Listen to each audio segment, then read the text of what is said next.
NC Friends, jumpa lagi di podcast Man Omen. Pada kesempatan kali ini kita udah kedatangan tamu spesial.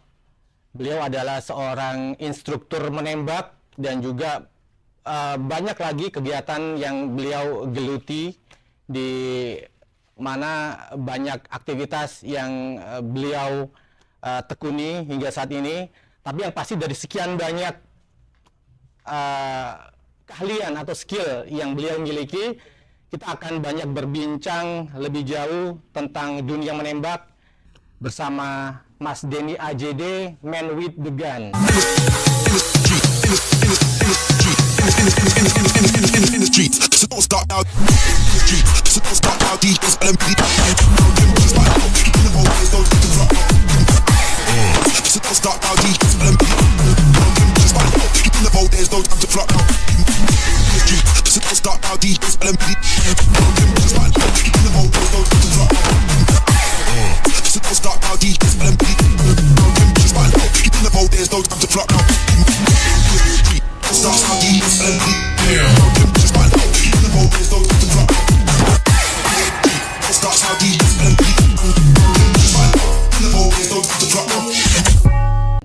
Apa kabarnya Mas Denny?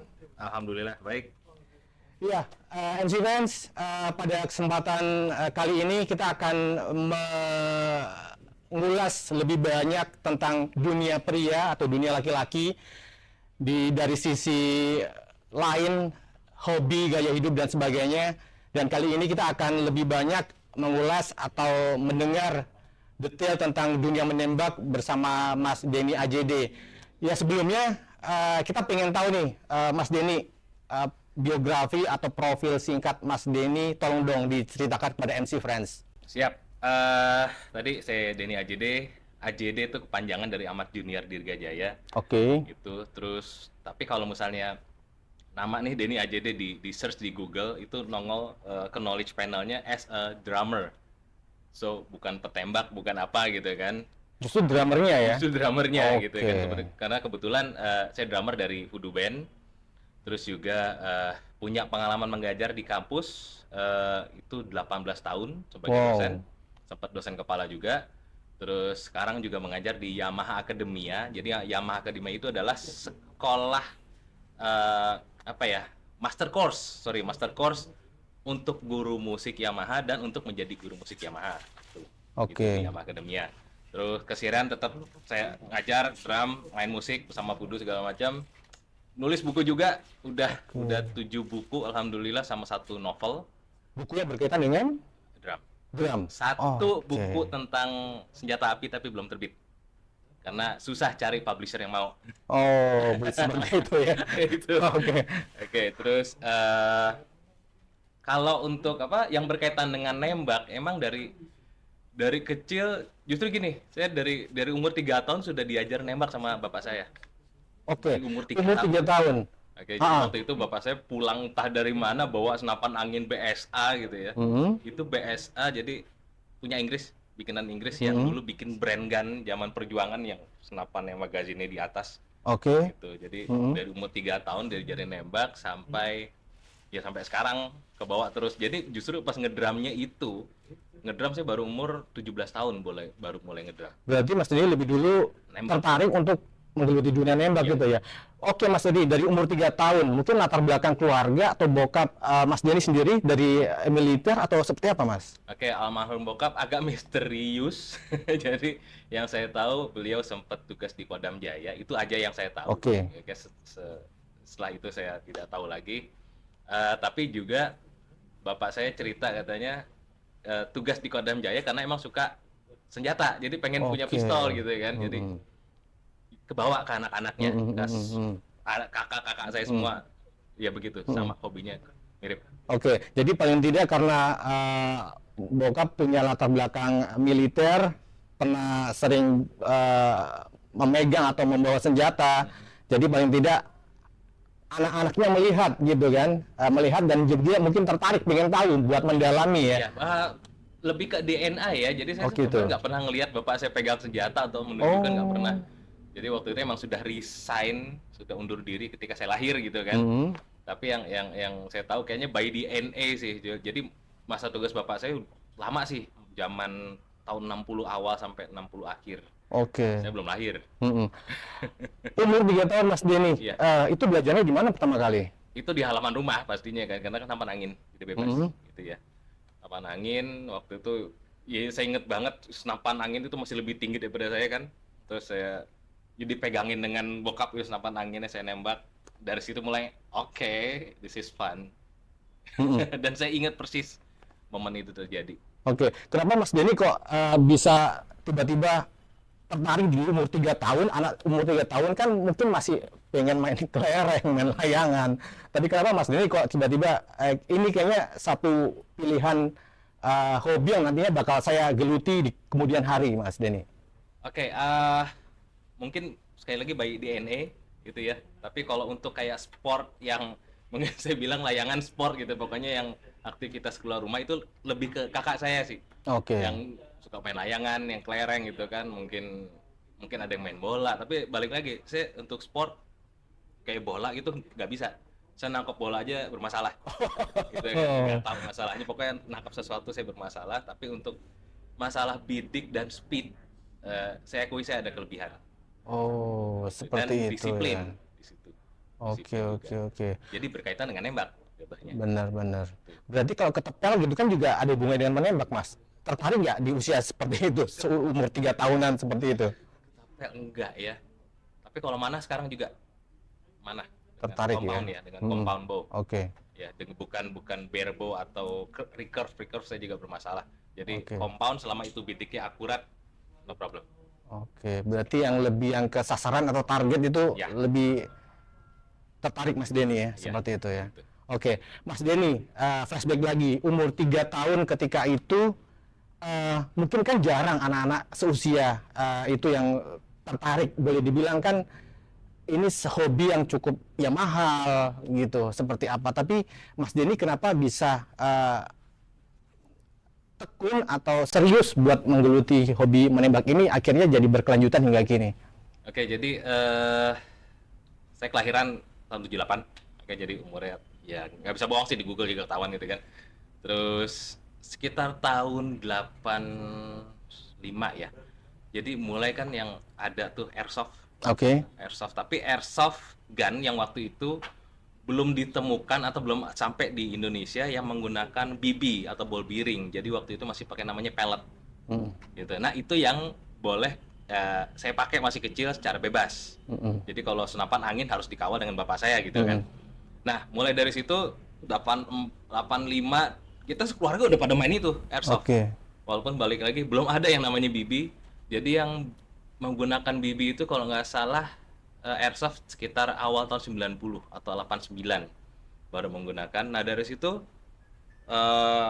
terbentuklah makin gila sampai akhirnya airsoft mulai terbentuk organisasinya. Waktu itu tahun 99 saya join dengan klub airsoft itu namanya Code 4. Nah, di situ sebelum Code 4 lagi saya di paintball. Paintball. Jadi punya tim paintball namanya Neo Force. Jadi kita berlima itu tahun 96 sampai 99. Jadi paintball war, kita udah main paintball tahun segitu. Kita hanya berlima, ada kakak saya dan teman kakak segala macam. Dan kita cukup powerful waktu itu tuh. Main paintballnya. Jadi pernah ada satu kita tim berlima, kita kurang apa ya? Tim lawan waktu itu kan. Terus kalau nggak salah ada satu kelompok dari anak Gonzaga kalau nggak salah, saya ingat ada sekitar 20 gitu kan. Mereka di paintball field Alam Sutra itu 98 lah. Terus kita nggak punya lawan, kita ngajak ke mereka, kita join dong gitu kan. Kita join gitu kan. Terus kata mereka yang ber-20 itu bilang, oke, nanti kita split tim. Terus kita dengan songongnya, nggak perlu di split, kita berlima aja. Terus mereka 20 orang itu ketawa. Percaya diri berarti ya. Dengan ketawa, habis lo gitu ya. Udah. Prit, game tanding 20-nya habis, kita berlima nggak ada yang mati. Itu momen lucu banget tuh. Di tahun segitu ya. Tahun segitu kita ngabisin 20 orang, kita berlima nggak ada yang kena. Itu solid Oke. banget kayaknya. Sebelum airsoft yang mulai yang dengan terorganisir dengan baik ya waktu itu Mm-mm. ya kan. Tapi di satu sisi pas paintball saya merasa ini wujud senjatanya nggak mirip dengan yang senjata asli. Magazinnya pakai hopper gitu kan di Mm-mm. atas. Jadi magazinnya bulat gitu. Di gravity feed bukan pakai magazin yang dari bawah. Mm. Terus nembaknya juga nggak ada lurus-lurusnya tapi kayak archer dia kayak parabol gitu kan nembaknya Oke. dan nggak militer akhirnya ninggalin paintball beralih kembali ke airsoft Airsoft gitu gun. yang tahun 99 itu Mm-mm. join dengan yang klub Code 4. Mm-mm. Nah dari airsoft itu terbentuk positif kebiasaan yang positif mulai Mm-mm. dari gun safety. Mm-mm. Terus juga pengetahuan lagi nambah Mm-mm. segala macam karena Mm-mm. join dengan teman-teman yang senasib lah, Mm-mm. yang mempunyai daya tarik yang sama gitu Mm-mm. kan. Sampai kemudian beralih ke senjata api Oke. gitu. Baik. Oke nih seru Mas Denny. Mas Denny bercerita pengalaman masa kecil. Eh, Kalau boleh tahu Mas Denny, apakah Mas Denny ketika itu belajarnya di halaman rumah terus, ataukah ikut pelatihan atau kursus, ataukah ada pelatihan di luar negeri seperti itu Mas? Oke, pelatihan awal banget ya sekali lagi dari bapak saya. Terus pernah bapak saya waktu itu kita punya 90 awal bawa ada punya senjata angin waktu itu, handgun. Jadi waktu itu hukumnya juga belum jelas kan handgun. Mm-hmm. Terus bapak saya sempat ngajarin dengan gaya gitu kan. Jadi tangan di sini, Gaya basic berarti gaya ya? basic. Hmm. Nah ini nggak basic juga ternyata. Oke. Ini sempat saya bertanya ke pelatih saya yang sekarang, Pak Agus Budi Hartono, mentor saya. Agus, kenapa bapak saya waktu itu ngajarin nembaknya seperti ini? Hmm. Terus, oh orang zaman dulu nembaknya emang tidak pakai dua tangan, tapi pakai satu tangan. So, nggak tangan kiri, ya kalau buat support dipakainya seperti ini. Jadi nggak ada istilah gini orang zaman dulu Oh, megangnya, seperti itu. gitu. Nah itu salah satu yang di awal banget dari bapak saya itu mungkin awal 90. Terus kemudian saya mulai baca dulu nih, banyak saya langganan atau beli buku handguns, Guns and Ammo segala macam, majalah luar. Mhm. Terus kalau kakak saya waktu itu sekolah di Amerika, saya minta kirimin terus buku-bukunya tebel-tebel, saya banyak banget baca itu. Buku khusus menembak ya? Menembak, Oke. mekanisme senjata api, safety segala macam, sejarah. Mhm. Nah, kemudian tahun 94 saya nemenin kakak saya ke Virginia, Washington DC, Amerika. Mhm. Di situ pertama kali saya benar-benar yang belajar nembak for real senjata api. Oke. Di situ di Maryland Shooting Range, Klub. klub menembak. Nah, di situ saya udah menggunakan Glock. Tahun 94 saya udah menggunakan Glock 17 waktu itu. Satu-satunya seri Glock tipenya adalah yang 17. Jadi belum ada yang 18, belum ada Glock 26 Oke. gitu kan. Masih itu top. Itu pun generasi 1. Jadi Glock itu sebenarnya kan Boleh dibilang klasik gitu ya? iya yang paling paling klasik ya. Jadi Glock itu sebenarnya udah ada sejak tahun 84 something tapi belum populer sampai akhir 80 sama awal 90. Nah, terus disitulah baru pertama kali megang langsung pakai Glock yang sekarang populer kayak apaan tahu gitu Oke. kan. Mhm. Jadi ketika orang lo pakai apa senjatanya? Pakai Glock ya.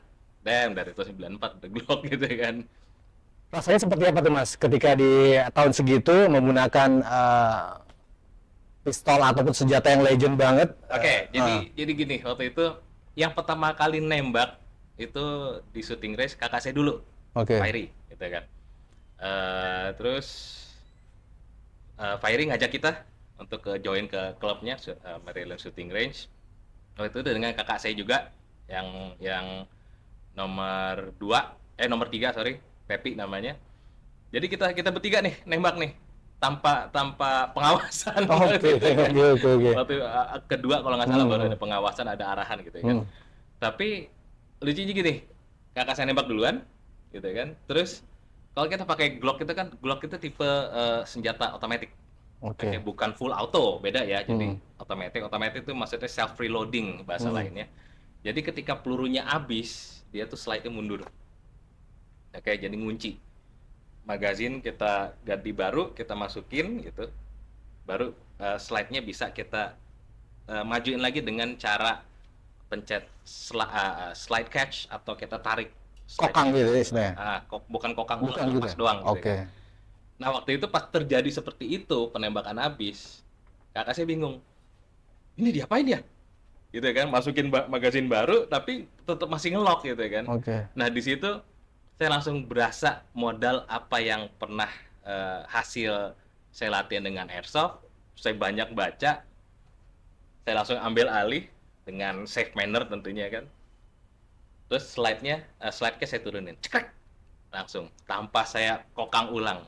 Di situ, oh gitu caranya. Di saat yang sama itu adalah saat pertama saya benar-benar pegang senjata api. Tapi langsung ngerti. Oh, Gitu. begitu. Gitu ya kan. Jadi udah, tapi sekali lagi walaupun kita bertiga nembak tapi bukan berarti kita careless. Kita udah aware dengan masalah safety.